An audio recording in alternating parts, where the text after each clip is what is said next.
Hey, Rob Norton here once again, and I am once again joined by my friend Richard. Hello. He is here, and we are looking at Spawn number 10. This is something that it was his choice to look at. I asked him what's some different books we want to look at, and this is one that jumped out to him as wanting to check out. I read this in real time. I was collecting Spawn issue by issue. I think I went up all the way to 50, and I was done with that book long since I decided to stop collecting it. What about you?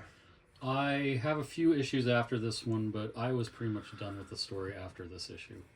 Was there any particular reason for that? Was it just it wasn't compelling to me anymore. Up to this point, it was kind of interesting, and then after this, like this isn't even a proper comic. This is an allegory. they're saying something way different than standard Spawn horror superhero Yeah. comic stuff. Which I thought was brilliant, and then after this, it was just I just wasn't interested in Yeah. Spawn anymore. I had never read Cerebus. This was my introduction to This well, was? no. Oh, okay. No.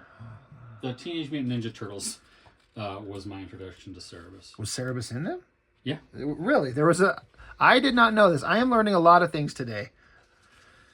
So, here we go. Interesting thing with the cover, black and white, but throwing in some Teenage color in Mutant there. Ninja Turtles, Book 3, Volume 3, and there is Cerebus. Right there. That's awesome. I had no idea. That's fantastic. Who's the girl? Is that April? No, she's like a Time Lord's servant that got in trouble with the Time I Lord. should have guessed. God, it's crazy the amazing variations that the turtles went through. That's interesting. I had no idea. Well, I learned something. So, yeah. So I've heard nothing but good things about Cerebus as a comic, and I've never read one issue. And I struggle because I don't know. If somebody would hand me a collection of it, I'd give it a shot. But just looking at it at the time, like, what do I want to read? I want to read Spawn or this funny looking. I mean, what kind of animal He's is he? an aardvark. Oh, right. Okay. Right. That's right. It just I didn't get it. But So here's the thing with Cerebus. yes, I can't remember how many issues he did. Spawn finally overtook he it. did 300 was the thing. I think that's what it Yeah. was. So like, but when you get the collections, there's a bunch of collections, and they're like a phone book each, Right. and those are each individual stories. And I've got a stack of individual Cerebus comics that are about the thickness of a phone book. Wow. And some of them go together, and some of them don't. They're like really. They're just I got them randomly out of like the 10-cent bin somewhere. Sure. And I'm like, oh, I've heard of Cerebus. Let's check these out. And so there's no coherent story between any of those. They're very interesting read. They're very adult. Oh, really? Yeah, they're not for kids. See, I didn't know that because you'd look at it, you would think so, but that's an interesting kind of spin on your Well, expectation. he's the only character that looks like that. Okay, everyone else is Everybody more... else is like normal humans. Okay, I know that the character, the book, and the writer artist Dave Sim, at the time especially, everyone spoke very highly of him and the Yeah. work that he did. And 300 consecutive issues, and then didn't he stop? Then he was done. It was done. He told his story. So that's a major achievement. So that Dave Sim, he writes this, McFarlane doing pencils and inks, colors and everything. I remember reading this, and there are certain elements to it when we get into it that I understood and it spoke to me, but there's a lot of stuff. I felt like they were talking way over my head. This is not anything that I didn't get what It was an allegory about the comics industry. it is. And I'm like, I just want to read funny books. I want to read Spawn zapping monsters, even though I got old real fast. But, it's never a bad day when you got Spawn art. Like, it starts, I am Spawn, I am not Spawn. It's starting out with, like, they have something to say in this issue. Yeah. There's I believe this is the one with all the hands behind the jail cell. Yeah, I think so. That one stood out. I haven't read this in ever. Maybe the first time I got the book, I read it, and that's the only time I ever read it. And then after that, I would just look at the artwork. I'm really digging this. McFarlane can draw. I really like this. His design element is really coming through strong. But again, not knowing exactly what the story is about, at least through elements through here. That's really designy, interesting stuff visually. So, but isn't it, if I'm going to be generalized, isn't it roughly about creator ownership Creator rights, creator ownership, and artists and writers being bound and chained by publishers that hold them back? Like, you don't own what you create, so you're restricted, you're limited, you don't own anything, you are not free. Right. Is that that's the message? That's the subtle messaging here. Everyone trying to see, it doesn't say anything that's relevant. This is the spread that everyone talked about. These bars, these jails, like a jail cell, and all these hands of some extremely obvious superheroes. I mean, is the metaphor that they're locked behind a cage, and Spawn and Cerebus, which he's not here yet, but Spawn being here, he's free, so he can do anything he wants. Right. If I'm oversimplifying the story. Yes. We have to do this. Let's see who we can identify. Okay. Juggernaut. Flash with the lightning bolt. Yeah. That could be anybody. That could be Doctor Doom. It's a very bulky hand, I guess. Thing has to be Superman. Yeah, that's Superman. You never can't misidentify a McFarlane Spider-Man. Hulk. That's Captain Marvel. Right. Batman. Probably Wonder Woman. It's a woman's arm with the gauntlet, so I'm going to say, yeah, Wonder Woman. That's Punisher. Oh, okay. Black outfit with the white glove. Random. Let's see. That could be anybody. That could be anybody. Right. That one's very obvious.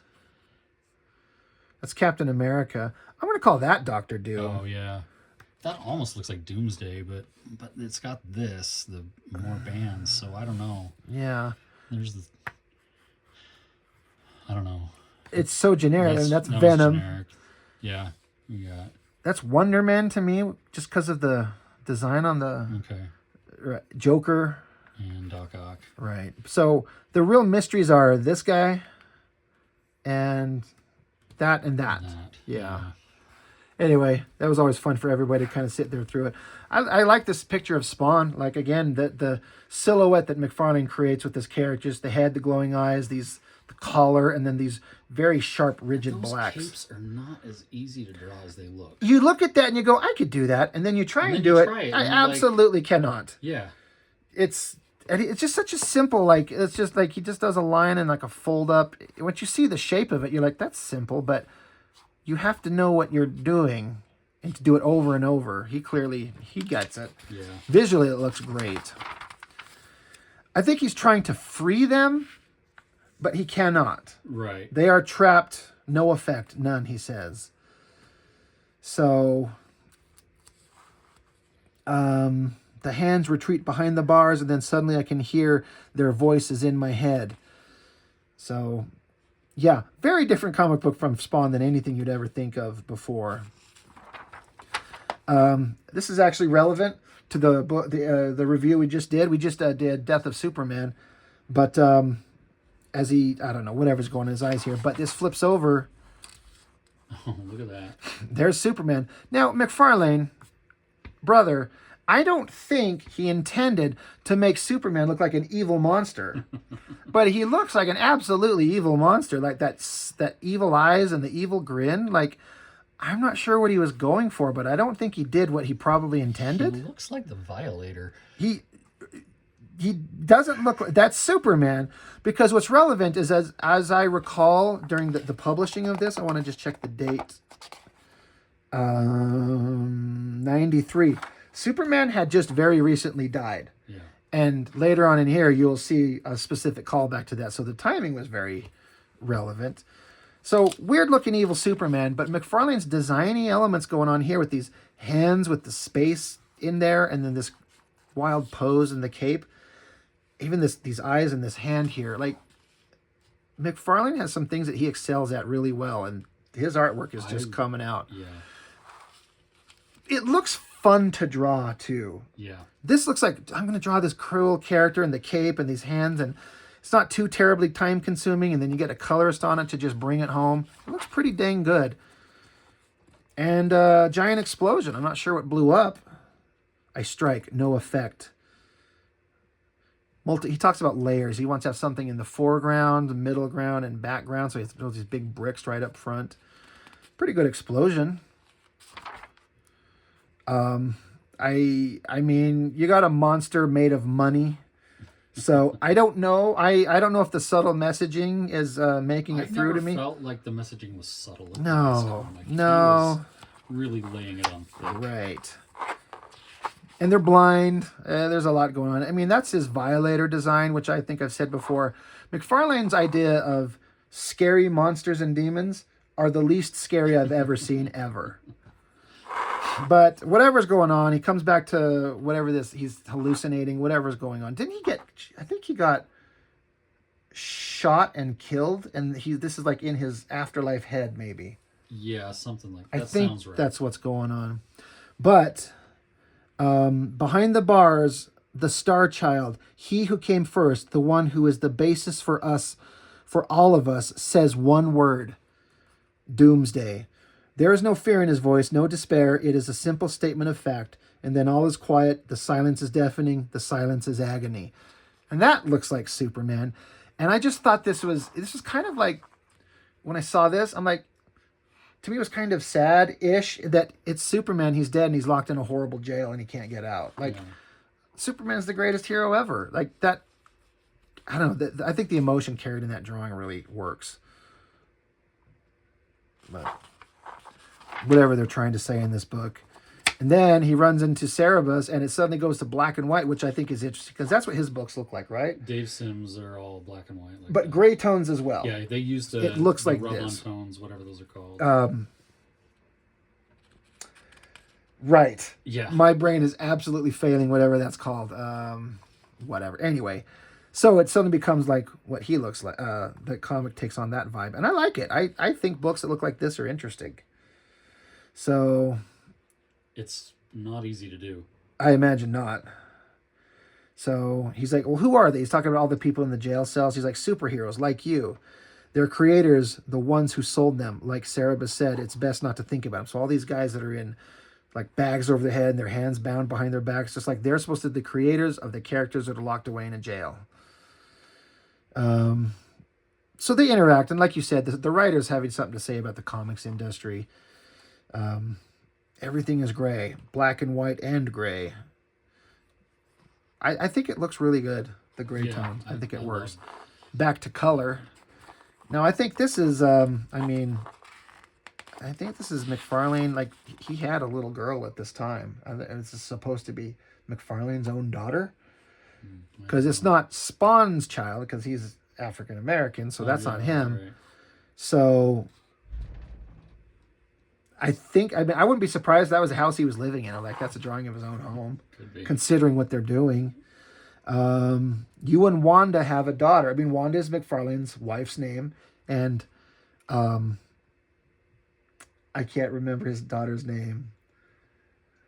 Cyan. Okay. And that's what Spawn's character's daughter's name is. So he very obviously named it after people he knew. So that's why I'm saying I bet that's supposed to be like his own daughter.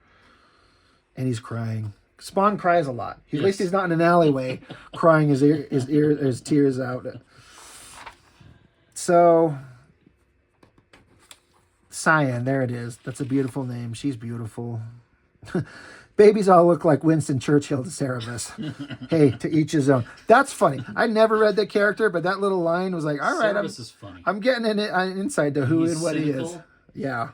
And the worst stuff in the world has happened to him, and the best stuff in the world has happened to him. That's interesting. He's a very cool character. All right, you're actually making me interested. I would like to read all those phone books, but it's not cheap to get them all. I bet. Actually, you can get digital copies. I remembered I was going to do that at one point.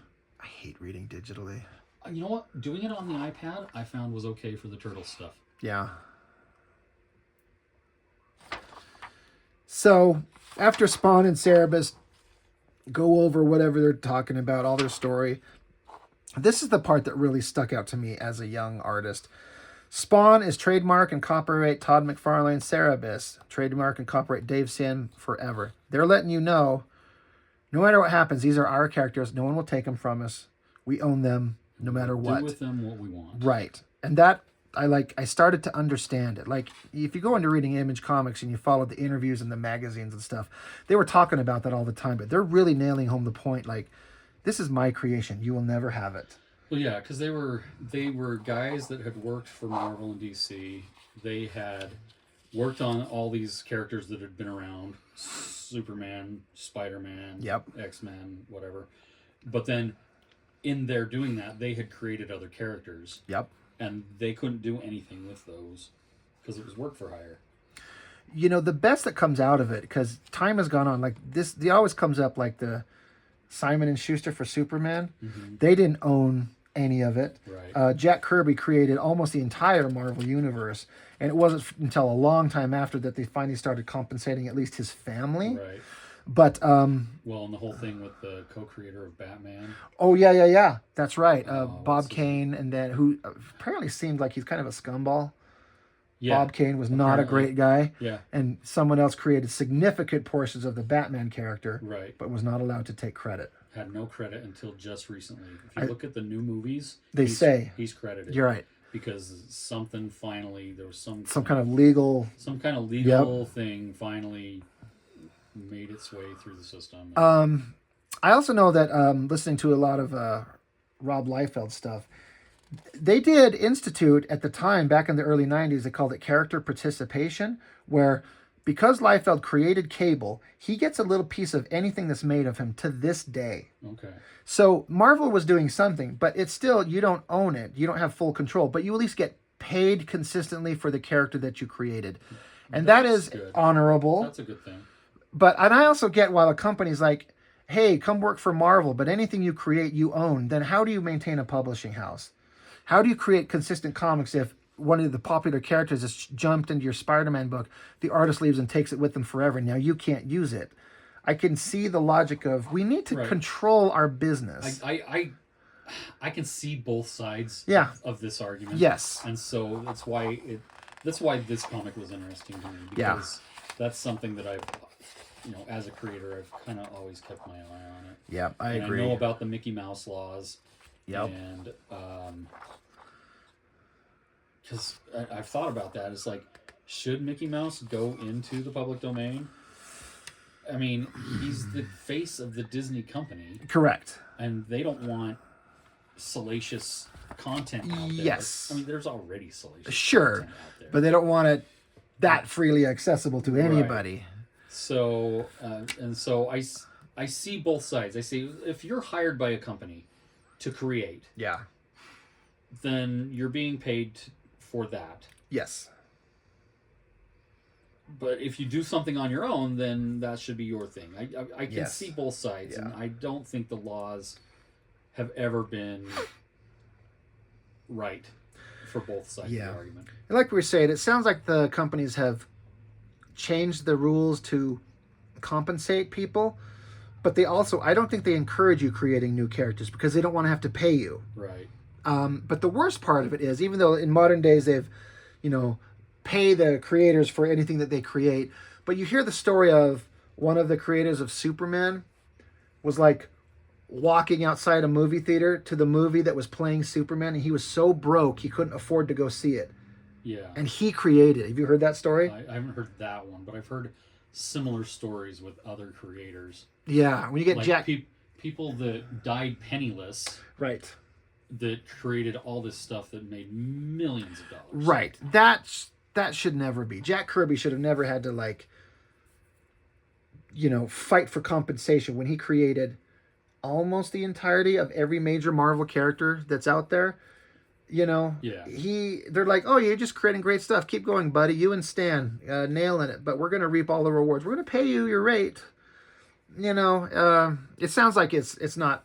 Yeah, that's not a concern anymore. There, you're getting kind of taken advantage of. Yes. There's a difference, and it's just because the laws were not, and they've changed a little bit, but I still don't think that they're quite right. Yeah. Well, it was an interesting book for sure. They had something to say. Artistically, it was interesting. It really stopped the flow of whatever story was going on. But in retrospect, the story was not that interesting anyway. And bringing on, they had Alan Moore Frank Miller, Dave Sim. The one that was the big lawsuit, Neil Gaiman. Okay. Did you know about all that? No. Oh, it's the most expensive comic ever made because Neil Gaiman writes an issue. He creates Medieval Spawn and Angela and the Caligostro guy that was in the movies, and then Neil Gaiman was like, it became a battle I did not between know Neil McFarlane. Gaiman created those. He created them, not McFarlane. He wrote the issue that introduced them, Okay. and so it became a battle over who owned them because it's way more complicated than I'm making it out. But Gaiman kind of got sick of McFarlane's shit. McFarlane promised some stuff that didn't pan out, and then Gaiman was looking at, you're making hundreds of thousands of dollars off these characters, and you only paid me once, but I made these characters. You're printing up Angela books. And you did Spawn number 10 that talked all about creators' rights. If you're interested, that Cartoonist Kayfabe channel, they got a hold of the transcripts of the depositions of McFarlane and Gaiman over that, and they read it word for word, so you can hear what they said in the court setting. And it's really interesting to hear both their takes on that lawsuit. And it cost McFarlane a lot of money. I'm talking, he lost big, and he had to give up the rights to those characters. So McFarlane's pissed. So it's a whole interesting thing. But, so you got to be careful. That is interesting because the medieval Spawn comics I always found more interesting than Spawn comics. They were kind of more interesting, yeah. The Spawn ultimately never ended up being very interesting. He's running out of power. He's crying. He's fighting monsters. Sam and Twitch are looking at horror scenes. For how long? I don't even know. A couple decades. Like, so when did they stop putting the timer count down? I don't think it actually lasted very long. I think it was like an interesting thing to start, but you can't hold on to that. Right. You can't keep that. So I think it's long since gone. I don't know. I don't read modern Spawn comic books. Anyway, well, that's all I've got for this. Yeah. Good? I'm good. Interesting book. Always very unique little take that they had on this book in it. That was a good one to get this little interesting guy out there. So, well, that's all I've got. So thank you, everyone, for joining us. And I hope you enjoyed this. If you've got anything to say, I'm curious. Any creators out there, artists, have any opinions on what they had to say in this book? I'd be interested to hear what you have to say. So that's everything. And thank you. We'll talk to you next time.